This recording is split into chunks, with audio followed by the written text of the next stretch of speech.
Here's part 5 expanded in simple, engaging English, around 1,300 words, with no headings or inappropriate content, after the court case was over.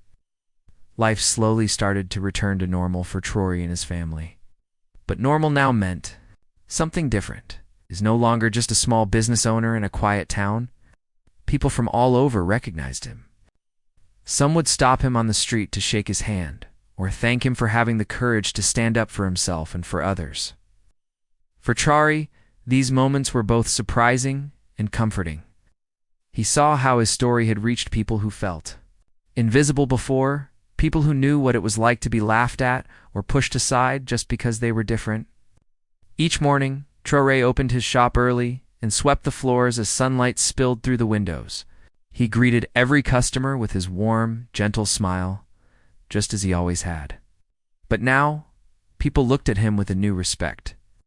Some came in and quietly placed a hand on his shoulder, whispering words of encouragement. Others simply nodded, their eyes telling him everything he needed to know. It wasn't just the town that changed, it was Traoré himself. Felt stronger, more sure of who he was, and less afraid of what people might say or think.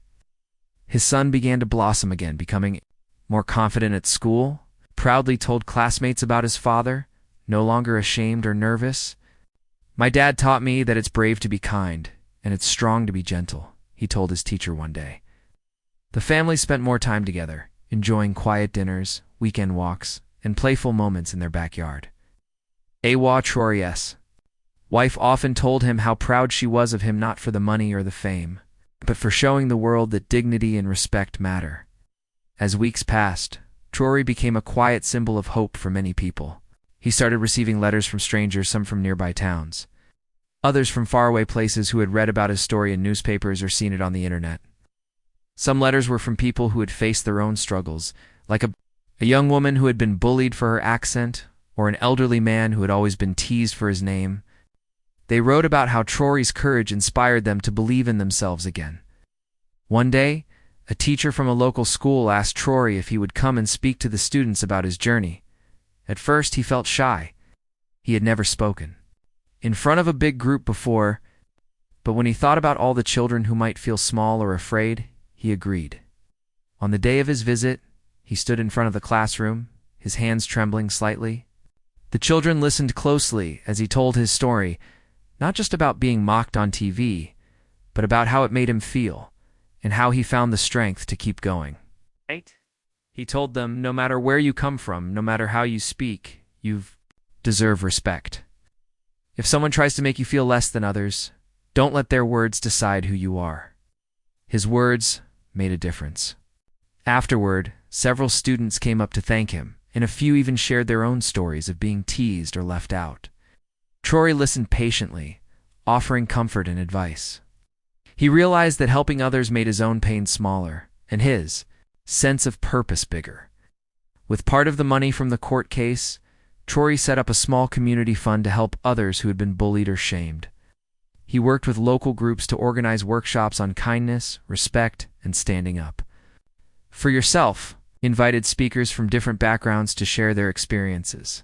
Soon, his shop became more than just a place to buy things. It was a safe space where people came for support, friendship, and a listening ear.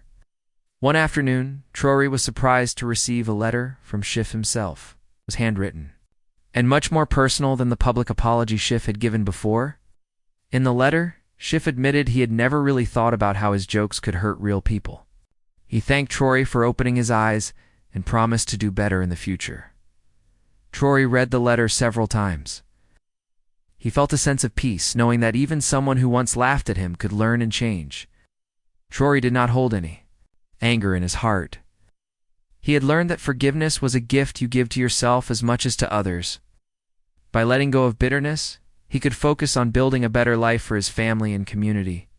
When people asked him how he found the strength to forgive, he said, "Holding on to pain is like carrying a heavy bag wherever you go. You put it down, you feel free to move forward." As time went on, the world around Traoré changed.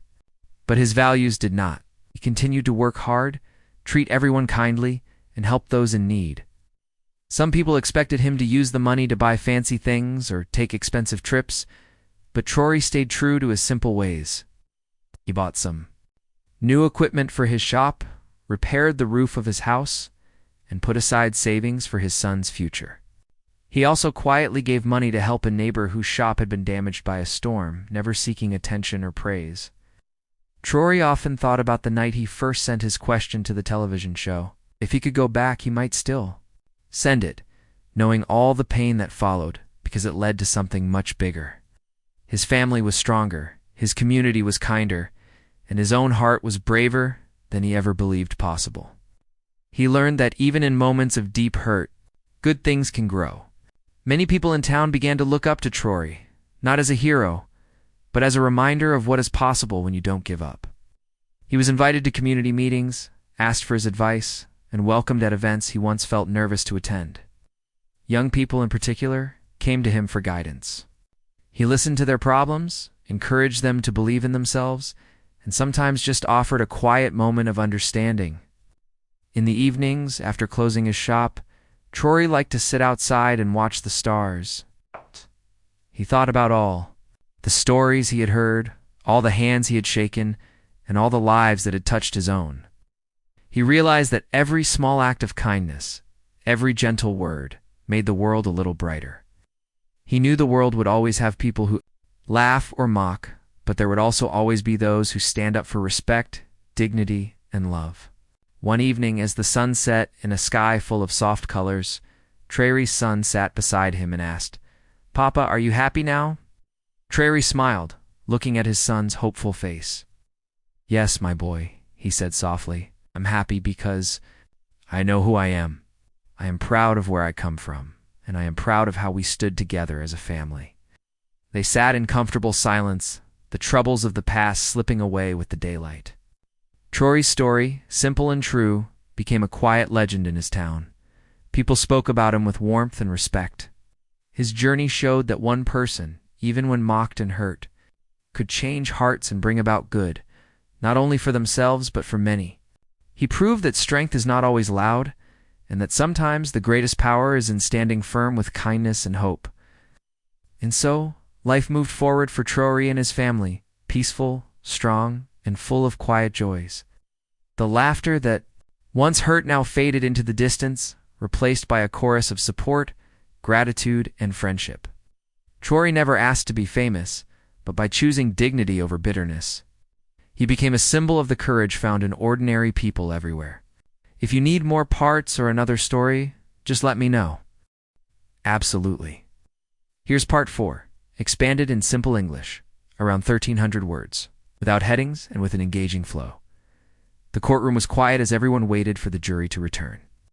Traoré sat at the table, his hands folded tightly together. He felt as if he could hear his own heart beating in the silence. His wife Awa sat beside him, holding his hand. Across the room, Schiff talked softly with his lawyers, looking tired for the first time since the trial began. The long days in court, the hard questions, and the serious faces in the jury box had changed the mood. What started as a case some called just a joke had become something much bigger. The jury took longer than anyone expected. Each hour dragged by slowly. Some people sat in the hallways, checking their phones, while others paced back and forth. Traoré's lawyer, Ms. Patel, told him that the long wait meant the jury was thinking carefully. She tried to distract Traoré with small talk, but he could barely hear her words. He kept remembering all the moments of the trial, the jokes, the questions, the times he almost gave up. Now, everything came down to this moment. Finally, late in the afternoon, a court officer appeared at the door and called everyone back. Inside, the judge returned to the bench, and the jury filed into the room. Traoré held his breath as the judge asked if they had reached a decision. The foreman stood up, holding a slip of paper. The courtroom was so quiet that even the sound of paper unfolding seemed loud. As the verdict was read, Traoré felt the world slow down. The jury found in his favor. They agreed that Schiff and the TV network had caused real harm, and that Traoré deserved compensation. The amount was $90,000, a number that made Traoré's mouth fall open. He had hoped only for a little justice and a public apology, but Now he would receive enough money to help repair some of the damage done to his business and his reputation. For a moment, Traoré could not move. He stared straight ahead, almost unable to believe what he had heard. He felt Awa's grip tighten on his hand, and then she hugged him, tears running down her face. Ms. Patel smiled and patted Traoré on the back. Around the room, people whispered, some in surprise and some with relief. Even Schiff looked shocked, unable to hide his surprise at the result. After the verdict, the judge spoke quietly but firmly to the whole courtroom. He reminded everyone that words have power, especially when spoken from a stage as big as a national television show. He said it was important to remember the difference between humor and cruelty, and to understand how one person's laughter could be another person's pain. Traoré listened to every word, feeling as if the judge was speaking directly to him. As the reporters rushed outside to share the news, Traoré found himself surrounded by people, some offering congratulations, others asking for interviews. For the first time since the night on TV, he did not feel embarrassed or ashamed. Instead, he felt proud. He shook hands with people he had never met and thanked them for believing in him. When Traoré finally stepped out of the courthouse, the evening sun was setting, painting the sky orange and gold. He took a deep breath of cool air. The past weeks had been long and hard, but now a weight had lifted from his shoulders. He saw his son waiting by the car, running up to hug him. "You did it, Papa," his son said, his voice full of pride. Traoré smiled for real, not the forced smile he had worn for so long. In the days that followed, news of the verdict spread across the country. Newspapers wrote stories about Traoré's case.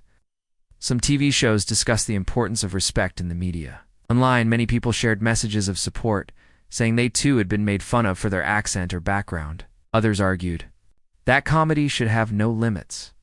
But Traoré focused on the positive. For every rude comment, there were 5 kind words from strangers who said his story gave them hope. Schiff released a statement to the press. He said he was sorry for his words and that he had not meant to hurt anyone. It was not a perfect apology, but it was the first time Schiff admitted he was wrong. The TV network promised to make changes, including new training for their hosts and clearer rules about how they treat their viewers. They said they would try to do better in the future. At home, Traoré and his family celebrated in their own quiet way. They cooked a special dinner. Together, laughing and telling stories, for the first time in many weeks, their home felt peaceful again. Traoré's son seemed lighter, and Awa's eyes sparkled with pride. They knew the journey was not only about winning money, but about teaching everyone around them the importance of respect and kindness. Traoré decided he would not use all the money for himself. He set aside a part of it to support groups that helped people who had been bullied or shamed. He wanted to make sure that others who went through what he did would find a helping hand. He also started speaking with local students at schools, sharing his story and reminding them that it is never weak to stand up for yourself. His words inspired many young people who wrote him letters or visited his shop to say thank you. Returning to his business, Traoré noticed changes. Some customers who had stayed away now returned. They brought friends and told others about Traoré's courage. The shop grew busier, and people often came not just for his goods, but for a chance to meet the man who had stood up for what was right. Traoré felt humbled and happy, but he remained the same gentle man he always was, always ready with a kind word or a helping hand. One afternoon, an elderly man walked into Traoré's shop. He introduced himself and said he had seen the trial on television. With tears in his eyes, he told Traoré that many years ago, he too had been laughed at because of his accent, and he had never found the courage to speak up. Now, seeing Traoré's bravery, he finally felt at peace. Traoré listened, and the 2 men hugged quietly, both changed by their shared experience. As time passed, the noise of the case faded. People moved on to new stories, and other news filled the headlines. But for Traoré, the world looked different now. He knew he had made a difference, not just for himself, but for many others. Learned that one person's courage can start a wave of change, and that standing up for respect was always worth the effort. At night, when the house was quiet and his family was safe and happy, Traoré would sometimes think about the night. He sent that simple question to the TV show. He remembered the laughter and the pain, but he also remembered everything that came after: the kindness of strangers, support of friends, and the power of never giving up. He knew that, no matter what, his story would always be a reminder that every voice matters, and that standing tall, even in the face of laughter, is something to be proud of. Let me know when you're ready for part 5. Here's part 3, expanded to about 1,300 words. In simple, engaging English, with no inappropriate content, the day Traoré's lawsuit officially went to court was like no other day he had ever lived. The news traveled fast around his small town, and even beyond. His phone buzzed constantly with messages, some from people he barely knew, others from friends who wanted to know how he was feeling or what would happen next. The local news stations even sent a van to park outside his shop for interviews. Every time Traoré looked out the window, he saw reporters waiting, eager for a comment. Some customers stopped coming to his shop because they did not want to be caught in the spotlight, while others showed up just to get a glimpse of the man everyone was talking about. Traoré tried to keep things normal at home. He ate breakfast with his family, walked his son to school, and did his best to act as if nothing was unusual. But everyone in his house could feel the pressure. His wife, Owa, would check the news online and reassure Traoré whenever she saw a positive article. His son became quiet again, but every night he would hug Traoré tightly, as if he understood that his father needed courage for what lay ahead. On the first morning of the court hearing, Traoré woke up very early. The sun had not yet risen. He sat by the window, watching the sky change from black to gray and finally to blue. He thought about his journey, how he went from being an unknown small business owner to someone whose name was in the headlines. He felt nervous, but also a strange sense of peace. He had done everything right. He had not started a fight, but now he had to finish it. When Traoré arrived at the courthouse, he saw a line of people outside.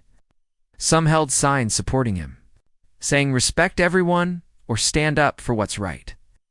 Others, who did not agree with him, called out that he should not be so sensitive, or that TV shows were just for fun. Traoré kept his head down, focusing on Ms. Patel, who was waiting for him on the courthouse steps. She shook his hand warmly and told him, "Today, you are not just speaking for yourself. You are speaking for everyone who has ever felt small or laughed at." The courtroom itself was busy and noisy. Lawyers shuffled papers, reporters whispered, and the judge called everyone to order. Traoré sat next to Ms. Patel at a long wooden table. Across from them sat Schiff and his lawyers, all dressed in expensive suits. Schiff himself looked confident, even bored, as if the whole thing was just another show. Traoré wondered how someone could be so calm after hurting another person so deeply. The trial began with both sides explaining their case. Ms. Patel spoke clearly and calmly, telling the judge and jury how Schiff had used his powerful position on television to mock Traoré. She described the pain and harm that followed. From strangers laughing online to customers avoiding Traoré's business, Ms. Patel showed videos from the TV show and screenshots of the social media posts. She read some of the cruel messages Traoré received, and even the judge frowned at the words. Schiff's lawyers argued that it was all just a joke. Their client never meant any harm, and that people should not take television so seriously. They said that Schiff was known for his humor, and that the audience always expected laughter. They tried to make Traoré look like someone who could not take a joke or who was trying to get easy money from a rich man. Over the next several days, the trial continued. Traoré had to tell his story many times, sometimes in front of people he did not know. He spoke slowly, making sure everyone understood how that one night had changed everything for him. He talked about his son's pain, about customers turning away, and about how difficult it had been to walk down the street. Sometimes his voice shook, but Miss Patel would gently place a hand on his shoulder, reminding him that he was not alone. The lawyers for the TV network asked tough questions. They tried to make Traoré say that he was not really hurt or that he wanted to be famous. They brought up old photos of Traoré smiling with his family, saying, "If you were really suffering, would you still be happy?" "Not," but Traoré answered honestly. He said that he smiled for his family, but that did not mean he was not hurting inside. He told the truth, and many people in the courtroom nodded in understanding. Other people came forward to support Traoré. A local teacher explained how several of her students had started It's making jokes about accents and names after watching Schiff's show. A business owner talked about how social media can damage someone's reputation overnight. Even a stranger from another town wrote a letter saying that he too had been laughed at on television once, and it had taken years for him to recover his self-confidence. Each story added weight to Traoré's case, showing that what happened was not just a harmless joke. The media followed every part of the trial. Some reporters wrote articles supporting Traoré and explaining why kindness and respect matter, especially in a world where everyone can share a video in seconds. Others sided with Schiff, saying that free speech and humor should not be punished. The arguments grew louder outside the courthouse, but inside, Traoré tried to stay calm and focused. He did not read every article or comment. Instead, he leaned on his family and on Miss Patel, who became not just his lawyer, but his friend. One afternoon, after a long day in court, Traoré went to a shop to check on things. He found a group of customers waiting for him. They did not come to laugh or gossip. Instead, they wanted to thank him. One woman said her daughter had faced bullying at school and that watching Traoré stand up for himself had given her hope.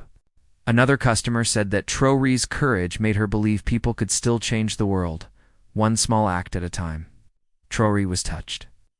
He realized that even though the trial was hard, it was already making a difference. The final days in court were the hardest. Ms. Patel brought in experts to explain the effects of public shaming and online harassment. They talked about how a single moment on television can haunt someone for years, and how important it is for powerful people to use their voices wisely. Schiff himself was called to the witness stand. He tried to be charming and clever, but when Ms. Patel showed him the video of the show, Schiff looked uncomfortable for the first time. She asked him if he thought about how his words might hurt someone.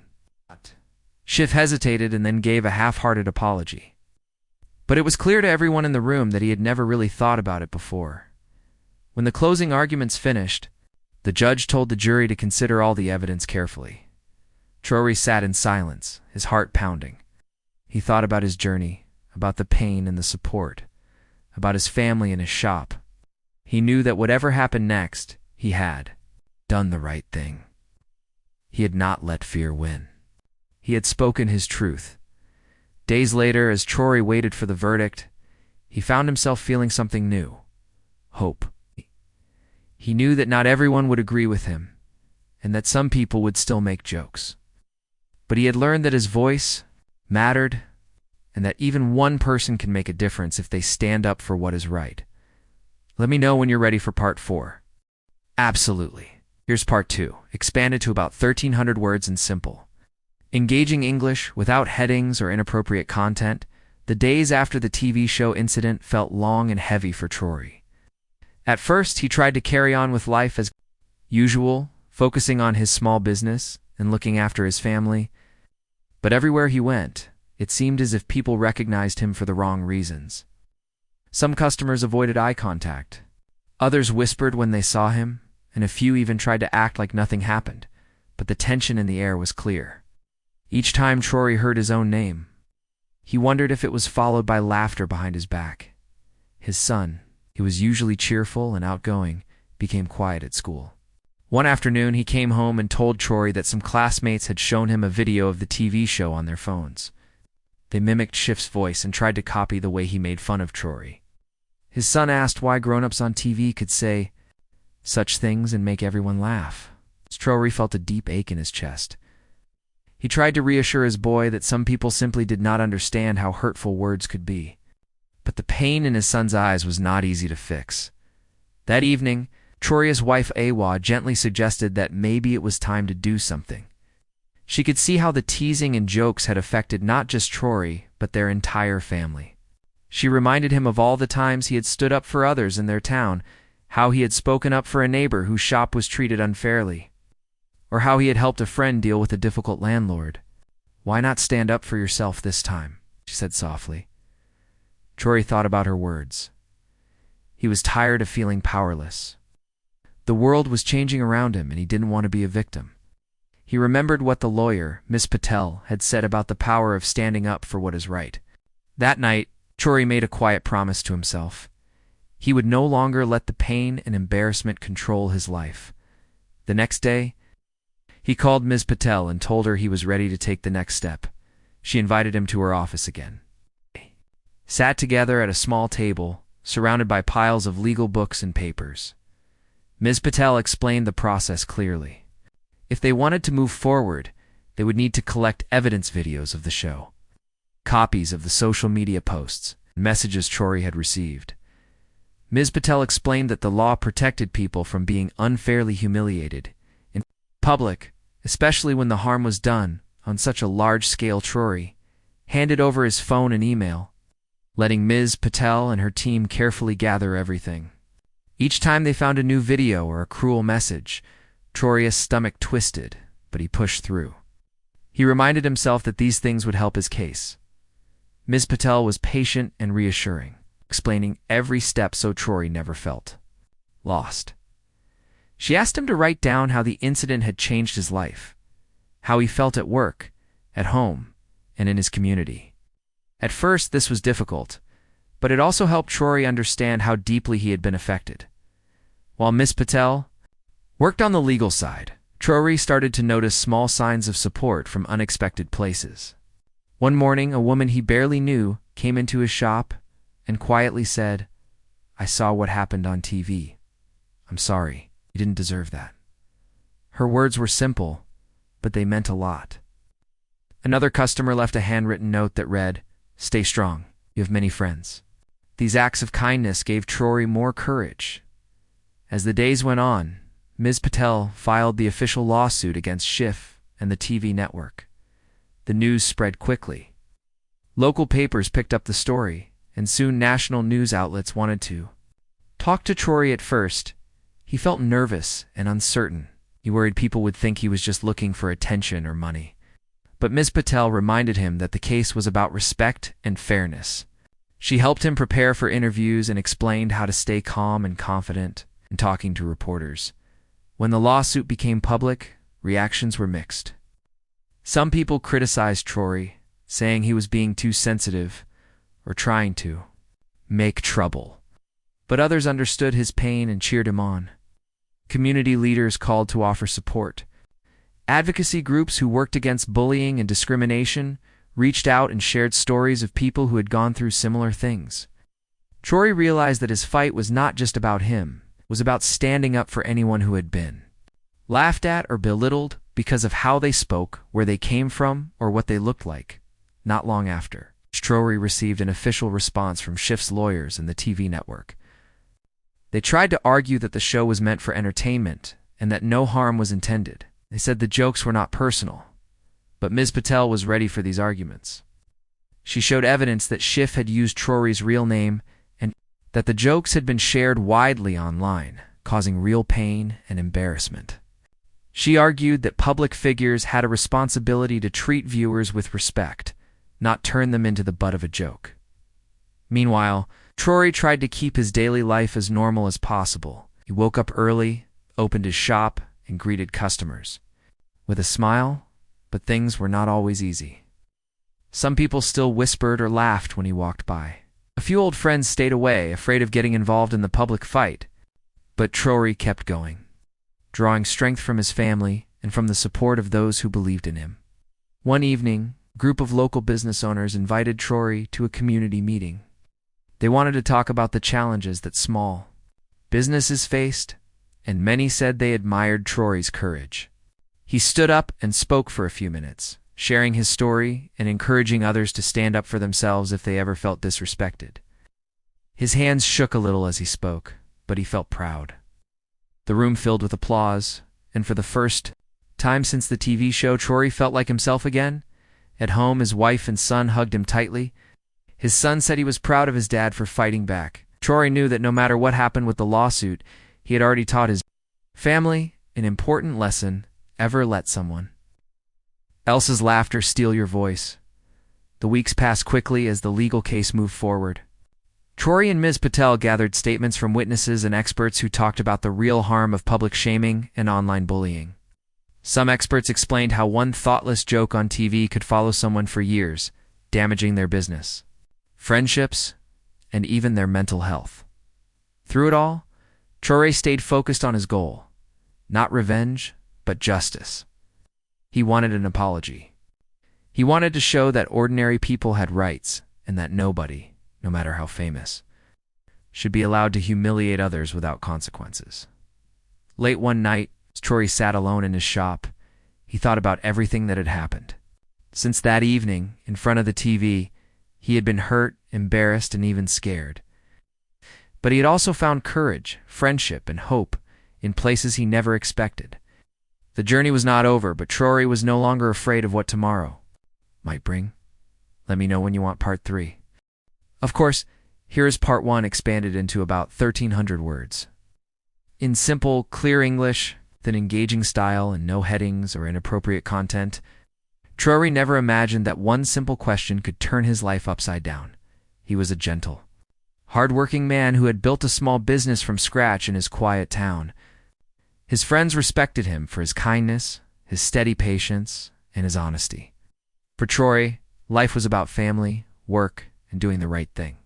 He never chased fame or attention, and he never expected to become the focus of a national conversation. On a chilly Wednesday evening, Traoré was at home, relaxing with his wife and son. The television was on in the background, tuned to a popular live talk show that millions watched every week. The host, Mr. Schiff, was known for his quick wit and sharp humor. He liked to keep things lively, often joking with his guests and audience. Sometimes his jokes were a bit much, but people laughed anyway. Earlier that week, Traoré had sent a question to the show. He had written it carefully, wanting to ask something important about small businesses and the challenges they face.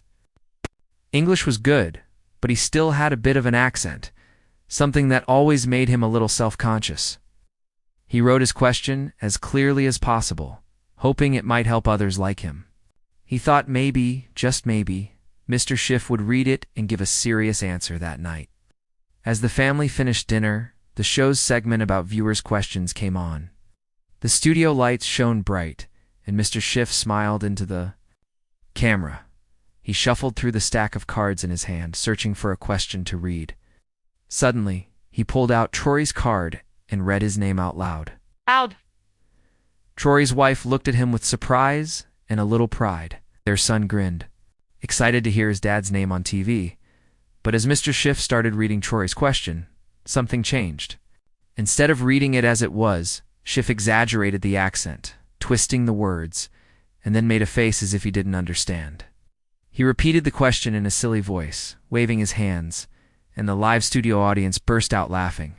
Schiff then made a joke about people who couldn't even write proper English trying to give advice on business.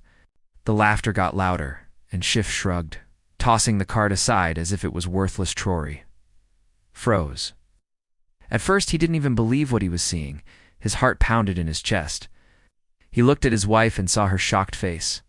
Their son's smile disappeared. The laughter from the TV felt like it was aimed right at him, filling their living room and bouncing off the walls. Traoré's face grew hot. He felt embarrassed, small, and exposed.